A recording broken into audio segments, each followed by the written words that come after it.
Welcome sa Dris TV. Kung interesado ka sa ganitong news, huwag kalimutang isubscribe ang ating YouTube channel. Maraming salamat! Welcome po ulit sa ating panibagong update tungkol kina Kim and Paolo Abilino. Sa bawat update natin, tatalakayin natin ang mga pinag-uusapan sa mundo ng social media tungkol kina Kim and Paolo Abilino. Kaya naman kung hindi pa po kayo nakasubscribe dito sa ating channel nako, i-click nyo na po yan and isama nyo na din ang bell button.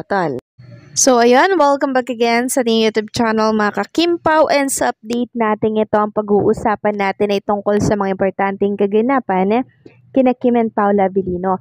Pero bago ang lahat, ipiplex ko lang ulit sa inyo etong OOTD ni Chinita Princess dito sa It's Showtime. So beautiful in red dress si Chinita Princess. So kung kahapon baby blue ata yung dress niya, 'di ba? Kung di ako nagkakamali. Ngayon red naman. So pansin nyo ba na parang parating naka-dress si Chinita Princess na siyang bagay na bagay naman sa kanya. Mukha siyang Diyosa mga ka-Kimpaw. Diyosa ng It's Showtime, pwede ding Diyosa ni Paolo Abilino. Eto lang naman yung sinayang nyo. Charot. Samantalang pag-usapan naman natin ang tungkol mga ka-Kimpaw dito sa nakita po natin na picture ng ABS-CBN Studio at makikita nga dito ang pangalan ni Paolo Abilino na pagkalaki-laki mga ka-Kimpaw. Nakakatuwa, nakaka-amaze na sobrang special po ni Paolo Abilino dito sa ABS-CBN. Kasi hindi magpapaganyan ang ABS-CBN, 'di ba, kung hindi espesyal at importante si Paolo Abilino sa kanila. So credit po sa owner ng picture na to na shinare ni Kimpaw PH. Kung sino man ang may-ari nito, pwede pong pahiram muna, no? Sabi niya, OMG, grabe naman, super special sa ABS-CBN. So ayan po mga ka-Kimpaw, nakikita niyo po ba yung pangalan ni Paolo Abilino na nagliliwanag sa buong building po ng pagkalaki-laking ABS-CBN. Sobrang laki po talaga ni Paolo Abilino and Chinita Princess dito po sa ABS-CBN. Pansin nyo ba yun? Sabi nga dito ng mga nag-comment, they're both lucky to each other and also ABS are lucky to have them. Yes naman. Kasi si Paolo Abilino, nako, napakahusay po na aktor niyan. Ganon din syempre si Chinita Princess. Komento pa nga po nila, congrats Paolo, God bless. Silang dalawa ni Kimi parehong special sa ABS.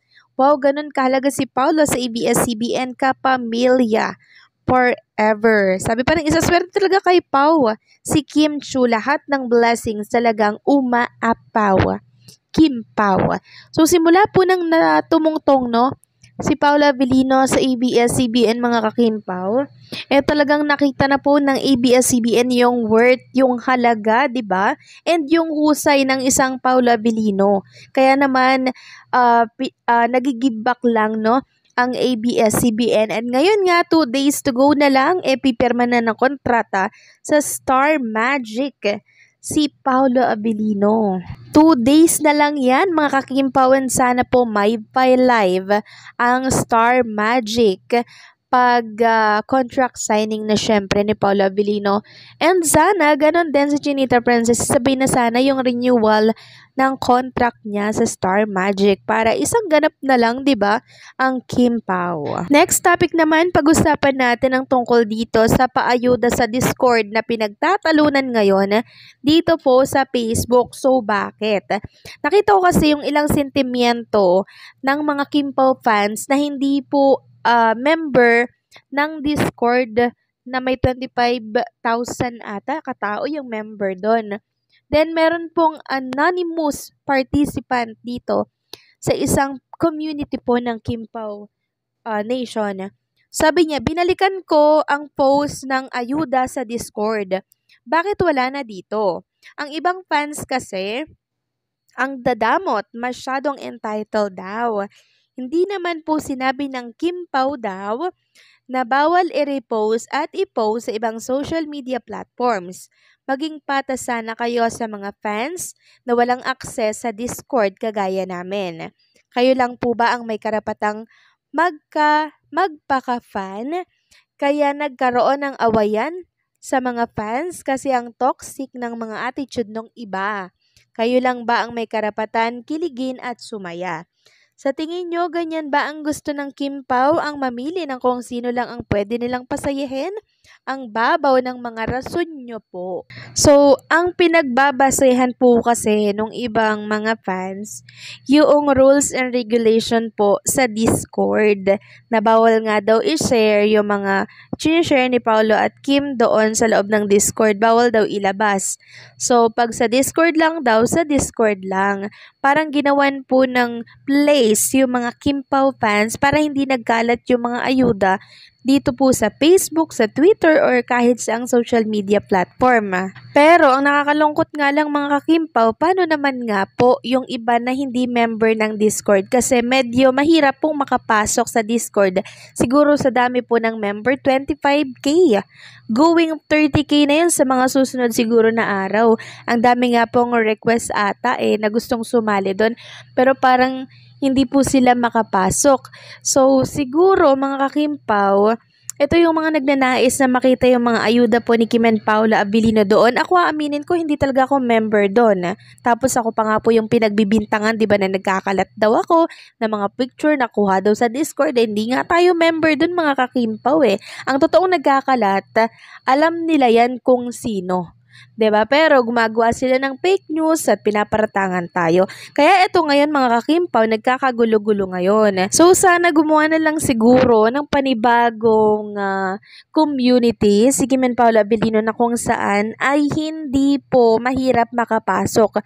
Yun bang makakapasok lahat ng Kim Pao Nation para walang inggitan, 'di ba? So ang maganda lang naman dito sa Discord, yung mga member dito, sila yung unang nakakakita ng mga pinopost ni Kim and Paula Abilino. So, paano naman po yung iba, diba? Kaya nakakapagtampo din syempre yon sa side ng mga wala po sa Discord. Kaya naiintindihan ko yung mga sentimiento ng bawat magkabilang panig. So, sa gitna lang kasi tayo mga kakimpaw. So, sana gano'n na lang para lahat makapasok, di po ba? Para walang awayan, para lahat makakita. Next topic naman, pag-usapan natin itong tungkol sa picture ni Kim and Paula Abilino na nakita ko lang din po dito sa post ni Aisa na Facebook page. Credit po sa post ninyo na picture kung sino man po ang may-ari nito. Pahiram po muna. Sabi po ni Ma'am Aisa, ay ang cute ng Pau-Pau. Bagay sa'yo yung suot mo. Pero mas bagay ka talaga kay Chinita Princess. Nakita ko lang. Kim Pao, credit to the owner.